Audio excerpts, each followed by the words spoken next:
This is Will Knight, and we are back with All About Nothing, and we are here with Liz. Liz, how you doing today? I'm doing well. How are you? Good. So introduce yourself to our audience. Hi, everyone. I'm Liz Granato. I am a born and raised Chicagoan. I live on the northwest side of Chicago in the North Mayfair neighborhood, where I live here with my two young sons, Rohan and Lokesh, and my husband, Ram. Pride and joy. Pride and joy. And a big kid. Yes. Yes, and a big kid, and my third child. Yeah. We won't tell them that, though. So tell everybody, what are you running for? You're running for politics. Yeah. You're a politician, or want to be a politician, and you're running for... So I'm running for Cook County Commissioner in the 12th District. So the Cook County Board has 17 districts. We're up here in the 12th District. And this is a race that is currently an open seat. And I'm running because the county board is responsible for a number of really important things in our community, the administration of our criminal justice system, as well as the oversight of one of the largest public health systems in the region and one of the largest in the country, and also has one of the largest departments of public health in the country, in the Cook County Department of Public Health. So very much critical to the well-being of our community and the administration of government in our neighborhood. What is the most important or up there topic that you want to focus on for like solutions? Yeah, absolutely. Well, there are a number of issues that are going to be facing Cook County government in the coming years. I think one of the most important things that's going to be affecting us as county residents and affecting county government is the impacts to health care from the federal administration's cuts to Medicaid. And we're going to see a lot of people lose their access to health care. It's going to become really challenging for people to continue to afford their health insurance as they see potentially their health insurance premiums go up. And Cook County Health really serves as a safety net for that in being able to provide care to people, and we do so regardless of their ability to pay. And that's a really important safety net for our community, so that people who are the most vulnerable in our community have a place to get care. Yeah, you know what? I'm sorry to cut you off. Yeah, and then I would say the other thing is, as a mom, I think a lot about what we are doing as a government to create an environment for our community for families and children to thrive. And I think, one of those that is sometimes goes unnoticed is the investments that we're making in our infrastructure, in critical infrastructure like our drinking water supply, and how we are working to make sure that we are investing in those systems to create the healthiest neighborhoods and the healthiest communities possible for children. Yeah, what's interesting is a lot of people believe, losing Medicare, we're just going to go back to that topic. Mm-hmm. It's very important. A lot of people don't understand that. Yeah. I worked in the medical field for over 30 years, being with the fire department and working in several major hospitals. People sometimes feel that the emergency room is their primary doctor. Yeah. Yeah.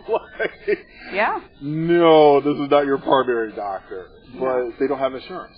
Right. So, to your point, what happens is when you don't have health insurance or access to a primary care physician because you don't have health insurance, what ends up happening, especially for people with chronic illnesses, is they may forego care for their illness, and then at some point they end up having to come into the emergency room in a much sicker, much more acute state. And overall, I think that's terrible for that person's well-being, but it also puts more stress on the system as a whole. And you're right, it's going to drive a lot more people to the emergency room as their first point of care, and that's going to have downstream impacts on people who are in emergency situations for all of us. We do see that now. Yeah, where you go into the emergency room for an accident or a heart attack, and not those people, but several people, you go in for a stomach ache, and the nurse tells you, the charge nurse says, oh, it's an 8-hour wait. Yep. Have you tried Tylenol? Or have you tried Pepto-Bismol? Yeah. And that's a very important issue. It is. And, I think what Medicaid and the Medicaid expansion did is provide people more access to health insurance. It also helped us expand that primary care landscape, and that was really important. But there's still so much work to do. There's still people who don't have access. And my fear is that what we're going to see in the next couple of years is those people who were able to get health care through the Medicaid expansion are going to lose it and are really going to be left with just the emergency room. Yeah, I also noticed that a lot of people in several countries and states around our United States of America, I believe I was reading an article that in Kentucky, and I know we're not in Kentucky, but there's a small community in Kentucky where 10,000 of the 12,000 people are all on Medicare or some type of Affordable Care Act. Known as Obamacare. Yeah, so a lot of people don't know this, right? They don't know, they call Obamacare something different in their state, right? So Kentucky has something called Kentucky Care, right? Yes. And really all it is just health care offered under the American Care Act that expanded people's eligibility to get on Medicaid. And it wasn't just Illinois that took advantage of that. It was tons of states, many states dominated by representatives in the federal government who voted against that expansion. But many of their constituents rely on that health care as a lifeline for them. How do you have two boys? Yeah. How does health care affect you? Sure. I mean, look, I've been very fortunate to have health care through my employer. But I've also had a couple of scary incidents, with my boys. One of the things that has kind of driven me and driven my passion in talking about infrastructure and its importance in our community is an experience I had with my oldest son, Rohan. When he was 15 months old, we found out that he had elevated levels of lead in his blood. And that was a result of a state-mandated test that Illinois requires for all children at 15 months and 3 years. And it was incredibly scary, the first step is figuring out, okay, where is this potential exposure to lead, right? Where is this happening? And I worked myself, and my husband, we worked with the Chicago Department of Public Health. We had our home inspected.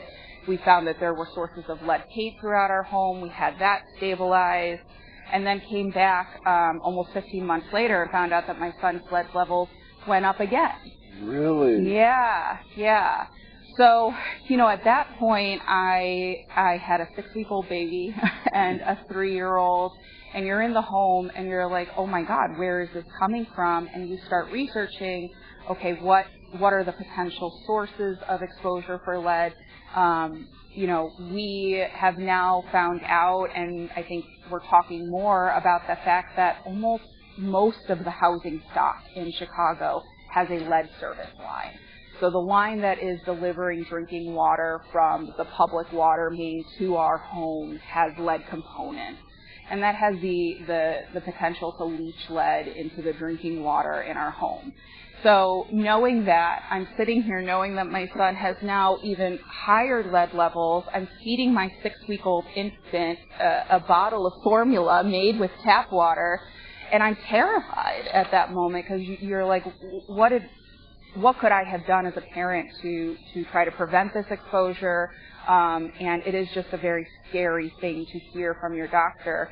So when I think about my family's experience with the healthcare landscape, I mean, there are a couple of things that I think about in that instance. The first thing was the ability to just have my son tested, right? And that's something that's critically important for families, and something that I worry about under the loss of Medicaid coverage. I did not even know that. Is it the county or the state requires? The state requires it. So the state requires that children be tested at 15 months and 3 years, roughly.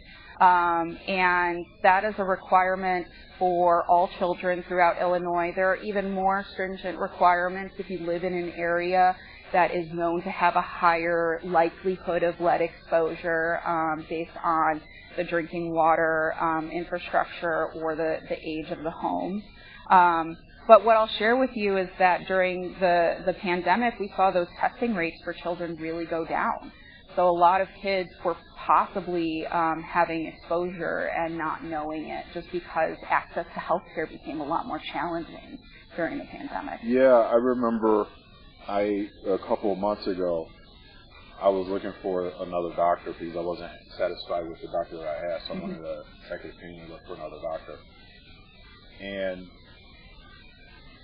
it was interesting how you call up, it's going to be 4 weeks to 2 months before you get seen. And I'm like, that's crazy. Yeah. How can...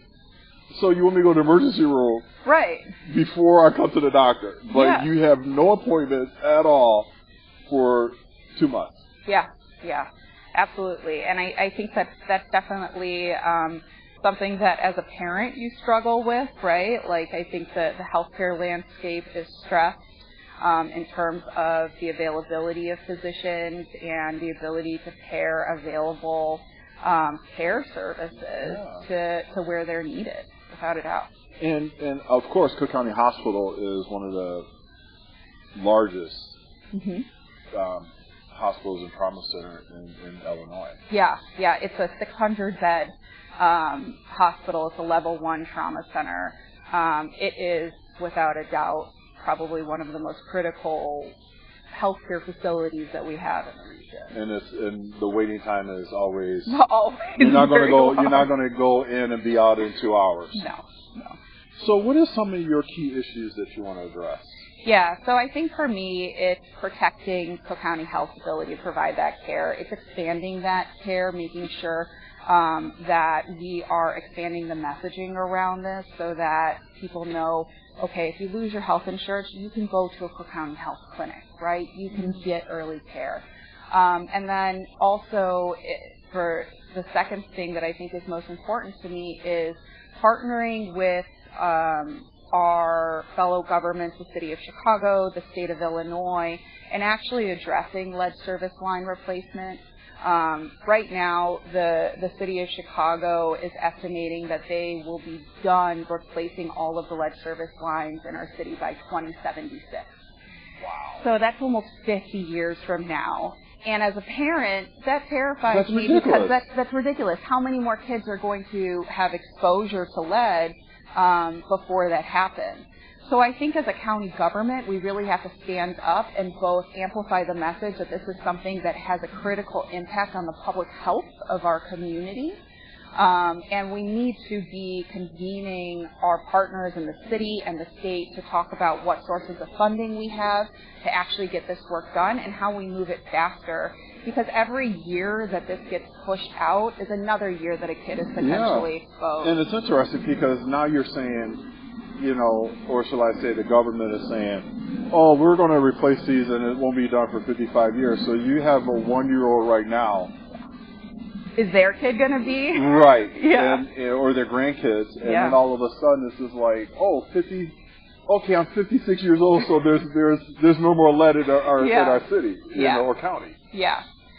So to me, having the partnerships around that, amplifying the message of how important that is, and then also working together from a public health landscape. I mean, look, I've worked in government before. I know we have so many different ways to communicate to residents and to say, all right, you do have a lead service line in your home. Here's what you can do to protect your child.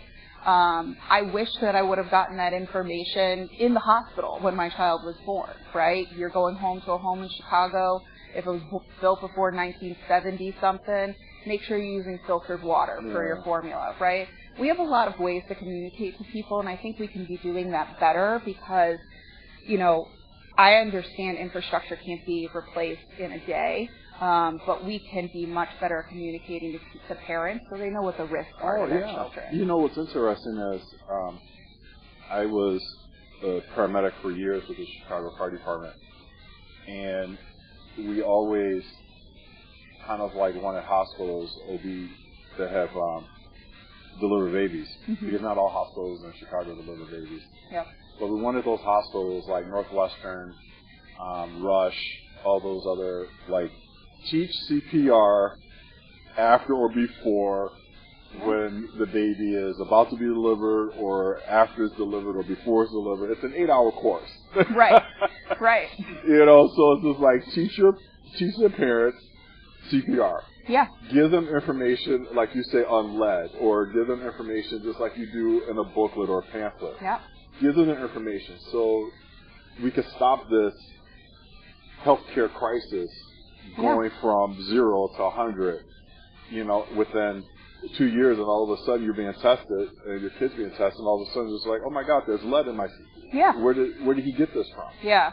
And I think that's critically important because one of the things about lead exposure is there's nothing you can do to reverse it, right? All you can do is, so for children who have lead exposure, they're more likely to have behavioral health issues.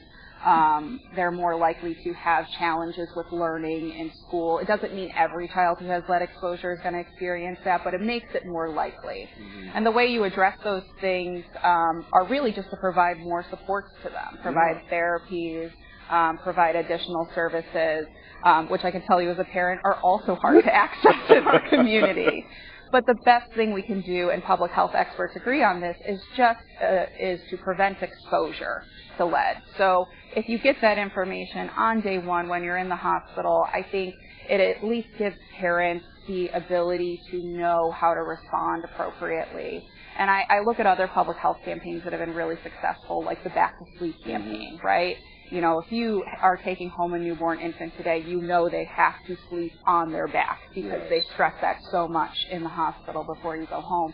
And that has had a really wonderful, I think it's had a positive impact on what we've seen in terms of, right? Definitely. We've seen a dramatic drop in sudden infant death syndrome. And I think you can treat it like that as, hey, you could have a lead service line, use bottled water or filtered water if you're making a bottle of formula or you're giving water to your child. Yeah, that SIDS has dropped dramatically, I believe, because when I first started in the fire department, I worked in a community, and obviously in Chicago there's a lot of communities, but we were, you know, I remember going to several people's homes in the morning at 6 o'clock or 7 o'clock and had the sad news of telling the parents that your kid died during the night. And when I left 30 years later, I didn't have, I would have to say I went probably 3 or 5 years without any calls. Right. You know, not to say like other people didn't, but it was not a regular thing anymore. Yeah, and I think hopefully remains very low. Absolutely. And I think the data supports that. So I think it shows us that we can make really good progress with public health campaigns. I mean, think about wearing a seatbelt. I'm sure you probably saw much more catastrophic incidents when people weren't wearing seatbelts. So and prom night. Prom prom not night drinking with and driving. Not drinking and driving. We started a program at I believe Resurrection High School. Yep. And about prom night. Yeah. So that was part of one of the programs. Yeah. So there's ways to do this, right? There's ways to inform people so that they can make a better decision. And I think there's also an obligation for our governments to do this, right? This is about giving kids from day one the best possible chances for a good, healthy, and successful life and to thrive. And we've become very aware of how critical that 0 to 5 age range is in influencing the outcomes of a child's life. And I would say we're really missing a piece if we don't think about this part too. Oh, definitely. Because we really need to give kids every chance possible and really remove any potential barriers to their success. Yeah. So we're going to go on to affordable housing. Okay. So what are some of the critical issues that the county or you want to implement or try to implement to bring into Cook County? Yeah. So I would say my district, probably like many districts that are located in Chicago, are seeing a lack of affordable housing options for residents. I actually just came from an event in my community where we were talking about kind of the root causes of homelessness and the increase in homelessness in our cities. And a lot of it is actually driven by what the number of units. It's basically like, are there enough affordable units for people to rent? And are they affordable at what price? So in Cook County, I think we've got a lot of different ways to incentivize the development of new affordable housing. I also think that we have ways to incentivize the preservation of existing affordable housing stock and that naturally occurring affordable housing. One of the things that I think we're starting to see is efforts to look at ways to infill in our communities with denser housing developments, right? So instead of just building single-family homes, do we build 2 or 3 flats, some of that infill housing so that you can get more than one unit in a house? The city of Chicago just passed legislation to allow granny flats or accessory dwelling units, right? That's a way to give homeowners a way to potentially put a piece of affordable housing, essentially, another unit for them to rent to somebody on their property, right? Without having to be a multi-unit, owner. And for our audience, you maybe heard the term coach houses. Yeah, coach houses, which used to be pretty common in parts of our city. So those are things that I think can be done from a zoning perspective. There are also, for the Cook County, we administer the property tax system, right, and the actual collection of property taxes. I think. Don't talk to me about that. I know. So go ahead. Nobody is ever happy when we start talking about property tax. I know. But I think that there are already programs out there that can support multi-unit owners who are keeping their units affordable to people and being able to demonstrate that they are providing affordable rental options in their community. We need to make sure that we're protecting that, expanding those programs where we can, because it provides a little bit of relief for some of the owners that we see who are struggling with, how do I keep rents affordable while my property taxes on my building are rising, right? So we have to tackle it from that aspect. So I think for the county, it really, there's no one silver bullet. Mm-hmm. It's how do we look at the landscape of options so that we're both incentivizing the development of affordable housing from, making the zoning landscape easier to navigate, but then also preserving existing affordable housing so that owners don't feel like they are forced to rise rents and push people out. So how do you want to work with local government and commissioners, your counterparts? Yeah. So for me, it's all about building relationships. I've worked in government for over a decade and a half, and one of the things I can tell you that makes you a successful person in advancing things as government is building a good working relationship with somebody. So when I look at it, I realize that you really can't do anything at just the county board level alone. Any legislator who tells you, like, I'm going to go make this happen, they cannot make it happen alone. They are going to need the votes of their colleagues. A lot of times they're going to need the support of other governments and other levels of government. And to me, it's really looking at issues like affordable housing, issues like lead service line replacement from a holistic standpoint of, okay, what needs to be done at the city level, what needs to be done at the state level and the county level, and how do we advocate together for those things? How do I advocate with my colleagues to the state legislature to say, hey, this is something that we both want for our communities, because right? Housing shortage is not only in Chicago, it's everywhere. It's in New York, it's in California, it's everywhere. Yeah, it absolutely is, and I think there are going to be universal goals, but I also think that there's ways that we can look at other jurisdictions to see what's working, and are there ways for us to replicate that here if that is shown to be a good model for how to encourage development. You know what was interesting is I saw containers. I was in Kentucky, and I saw this new development, apartments that was made out of containers. Yeah. So. And they're actually beautiful. Yeah. Yeah, I've seen those as well. In Cook County, we actually had a pilot program to build modular homes. So one of the challenges with home building, right, is, both the cost of building that home. So the question is, how do you build them and manufacture them in a way that they can remain at an affordable price point for families?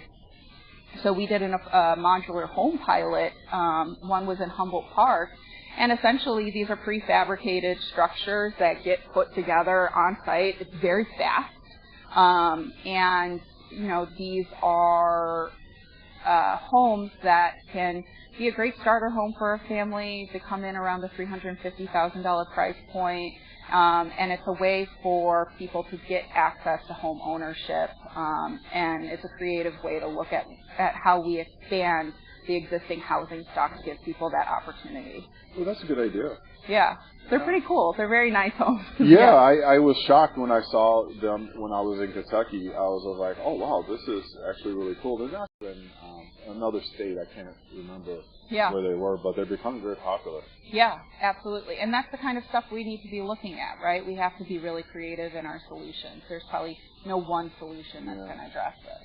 How do, not you per se, but how does any commissioner or a person who in politics prioritize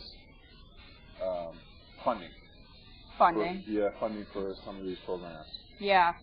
So, I will say one of the things about budgets and being somebody who has been in government for a while, your budget is really a moral document, right, and a reflection of your values as a government at the end of the day.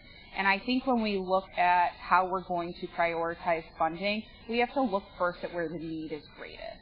Where the need is greatest and where the outcomes of us not funding it can be catastrophic. So for Cook County, that's always going to be driven by health care because the outcomes of us not funding that critical care system are catastrophic to communities. And we're all getting older. And we are all getting older. Like my mom used to say, once you hit 40, everything goes downhill from there. Yes. No, it's true. It's true. We have an aging population in this county, and we're going to have dramatically expanding healthcare needs. Okay. Yeah. So we're going to go back a little bit, and this is the part where you're going to tell everybody, from 16 years old, where were you? Oh, man. 16 years old, I was a Chicago Park District lifeguard at Oak Street Beach. Really? Yep. How did that work out? It was great. It was great. There are days now where I'm sitting in my office and I'm like, I would like to go be a lifeguard for one day today. Just to be able to sit in a rowboat on Lake Michigan and look out at the skyline. It was a really wonderful experience. And how does that bring, okay, where did you go from there? Yeah. So, I think just like what I did as a lifeguard to where I am now, it's about service.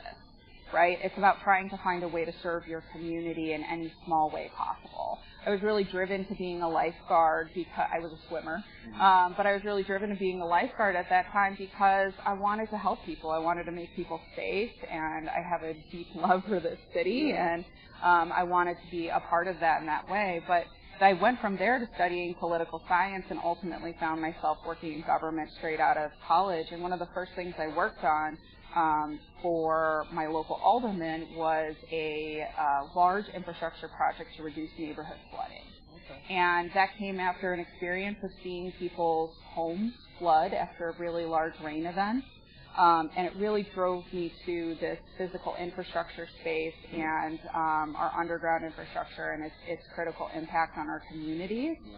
And that has just kind of put me on a trajectory of wanting to be a doer in government, somebody who actually gets projects done, because seeing that tangible impact to me just makes me feel like I've been able to serve in the best way possible. So you went from lifeguard, what high school? I went to Northside College Prep. Okay. Yeah.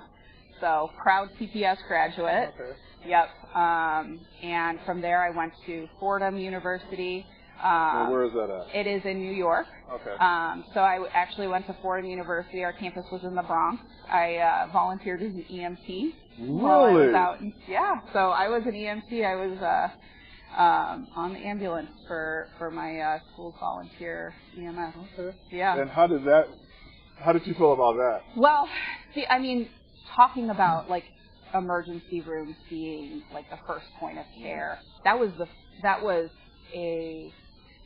being in the Bronx, I was transporting a lot of students to a level 1 trauma center in the Bronx. And very quickly you realize, people are just coming here for the doctor, right? You know, there are people just lined up and they don't have another healthcare access point. And at some point you realize something about this system is deeply broken if people don't feel like they have another point of healthcare other than the emergency room. So how many years did you spend as an EMT? 4. An EMT is an emergency medical technician, Yeah. for everybody who does not know. Yeah. So 4 years. 4 years. 4 years. Just enough to let your license have it, Yeah. and you're done. I did it just for 4 years in college, and then came back and started working in campaigns and government again, and fell back in love with that. But yeah, it was a good experience, and I think it taught me a lot from a first-hand experience of how stressed our healthcare system is. Who was your favorite teacher in college? Ooh, my favorite teacher in college was probably Dr. Fisher. So he taught urban politics and political systems.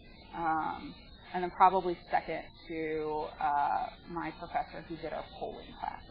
Okay. Yeah. And how does that affect you now, looking back at your college years in EMT, taking students, realizing that a hospital is not for doctor's appointments, it's for emergency rooms? Yeah. How does that affect you now? Yeah.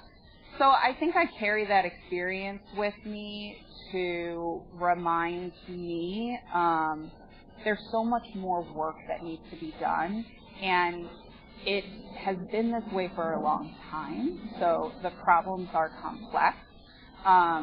But what you see when you're transporting to an emergency room is people who are incredibly passionate about the work they do. The providers, the nurses, everyone working in that hospital is so incredibly passionate about doing the best they can for those patients. But it has carried with me that there are some deep systemic issues that we need to work on in government, and we need to carry that knowledge with us as we're making decisions on where we focus our dollars, how we build out our systems of coverage, and also just recognizing that, you know, this is an issue that affects every community, everywhere. And it's not only local; it's state, it's federal, it's national. Everywhere. It's national. Yeah, it's everywhere. There is not an emergency room in this country where somebody isn't coming in because that's their only access to a doctor. Right. So, take us back to graduating college. Mm-hmm. Where did you go from there? So from there, I came back and I was a city council intern in the Chicago City Council. Really? Yeah. Who did you intern with? So I interned actually for the former alderman of this ward, the 39th ward. So I have lived in this ward since I was 14. And I interned for her. She was my local alderman. Ended up staying with her and working on the pedestrian and traffic safety committee for the city council. Okay. So got a lot of legislative experience there at the local level, and then ultimately came out here. She said, I need somebody to run my local infrastructure project. And I did that, and really enjoyed that work. But ultimately got an opportunity to go run citywide operations for the city clerk's office. Okay. So I oversaw all of the vehicle sticker sales. I can tell you you're the reason why. Yeah. You're the reason why. Property taxes and city stickers. People love me. No, but it's very interesting because when you run citywide operations for a department, I think you get a firsthand look at so government just really doesn't work for people sometimes. Yeah. Like, it is a pain to come get your city sticker, or you have a language barrier to be able to get your city sticker, and we don't have people who speak that language. But you're just trying to do the right thing and literally pay your taxes to the government. So that kind of gave me some insight into there are ways for us to do things both more efficiently, but also with some cultural competence of the populations that we're serving, so that we have Chicago, Illinois is very diverse. We have Ukrainians, we have Polish, we have Hispanics. Yep. You know, Italians. We have a lot of people here that do not speak. Yeah. English is not their first language. Yeah. So I say. Yeah, and I mean we have over 70 languages spoken in our region, right? And you know, English shouldn't always be the default language for all your government services. There should always be some measure of language access for everyone in order for us to equitably deliver service. You know what's interesting is I've been through several countries, and I speak not fluently in any other countries I've been in, but I picked up phrases, languages, words, sentences. What's interesting is everybody says that English language is so hard to learn. And when you think about it and deep dive into it, we have two words means, you know, it's spelled the same or sound the same. And they're spelled completely differently, and they have different meanings. Yeah. Yeah, my sister is a bilingual teacher in Belmont Cragen, and she'll tell me all the time, she's like, look, English, it just doesn't make sense, right? Some of the grammar rules don't make sense. But yeah, that's what I did. We have two and two. Yeah, right. We do. And I'm like, it makes no sense. So, yeah. So we're going to wrap this up. Yeah. What is some of the hot topics or things that you want to talk about that we did not talk about, or you want our audience to know about you? Yeah. So I think one of the things that I would like to talk about is I think we've gotten to a place a little bit where we're starting to lose confidence in our government to be their ability to do big things, right? So when I talk about lead service lines, you talk about like the amount of money it's going to cost to replace them. You're talking about billions of dollars, right? But I try to remind people, like, this is a city that has done big things. This is a city whose government has done big things. We reversed a river. Yes, we did. When it was causing our city and our residents to become sick. This is something that we can do too. I have a really deep faith in government and its ability to do good for residents. I think this is something where we can do a real tangible good for people. And I hope that as an elected official and somebody who really prides themselves on getting things done, I can restore some of that confidence for people that the government can get stuff done. Yeah, that is true. So where can people find your campaign? You want to give a plug for your... Yeah. So you can go to elizabethpercook.com for my website, and then I'm also on TikTok at Liz Per Cook and Facebook at Elizabeth Per Cook as well. So we're going to wrap this up. Two boys, pride and joy. Yeah. Tell me about them. They keep you on your toes. They keep me on my toes. Honestly, my boys are incredible. Especially, I think about the journey that my older son has come through, and I'm so incredibly proud of him. He's got a great sense of humor. He's such a wonderful and kind and compassionate kid, but also and hopefully exhausting. He stays that way. Yes, and I'm hoping to raise him into a wonderful, kind, and compassionate man. But he also keeps me on my toes, and I have a 4-year-old son who is just a joy. Honestly, just a sweetheart and a joy, and just has he makes me laugh. He makes me laugh. So if you have one piece of advice to give to someone that you want to pass along, either this advice came from your parents, your grandparents, your husband, or from your two boys, what would that piece of advice be? Take it one day at a time. Anytime I've been faced with like a really challenging moment, and there's a tendency to spiral out of the what if this has the most, my child's not going to succeed because of this. Just take it one day at a time. Just one place at a time. That's it, Paul About Nothing. Thank you guys, and see you guys next week. That's it. Great.